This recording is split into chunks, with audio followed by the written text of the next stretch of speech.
પશુપાલક મિત્રો, ખરેખર આજનો દિવસ સફળ રહ્યો અમને લાગે છે, કારણ કે રાજપૂત નશાભાઈ વિયાજી જે ચુવા ગામના વતની છે અને એમ ચાંદરવાના વતની છે, અને આ ગીર ગાયની વાછડી કહો તો ચાલે, પહેલી જ છે, આ બીજા વેતરમાં ગાભણ હતી, પરંતુ સતત પીડાના કારણે એને એબોર્શન થઈ ગયું છે. તો આ ગાય જે તે કાઠિયાવાડમાંથી એમને દૂધ પીવા માટે, એમના બાળકોને દૂધ પીવા માટે લાવેલ છે, અને આ ગાય ત્યાં રખડતી હશે એટલે વેપારીઓ દ્વારા આ રખડતી ગાયની માલિકીની ગાય કરીને એમને આપી દીધેલી. અને ખરેખર પોતે પશુપાલક એક દયાભાવી અને ગૌપ્રેમી છે, જેના કારણે એમણે આજે એની પાછળ જે ખર્ચો થાય એ ભલે, પરંતુ મારી ગાયને શું પીડા છે એનું નિદાન કરો અને એનું ઓપરેશનની જરૂર ઓપરેશન કરો.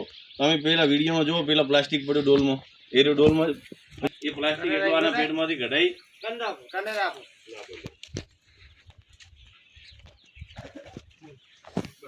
પ્લાસ્ટિક કઢાઈને ગૌ માતાનો ખરેખર એમને એક ઋણ ચૂક્યું છે એમ, અને એના માટે ખરેખર સાચી પથદર્શક કે જે ભગવાનભાઈ જેમણે એમને સલાહ આપી કે ખરેખર આ ગાયને ઓપરેશનના ડૉક્ટરની જરૂર છે અને તમે ઓપરેશનના ડૉક્ટરને બતાડો, એનું નિદાન થશે અને યોગ્યની સારવાર થશે. તો આજે આ ગાયને, અને કેટલી મસ્ત એકદમ પ્રેમાળ ગાય, જો જરા બી એને દુઃખ નથી એમ. ચલો, જય ગૌ માતા.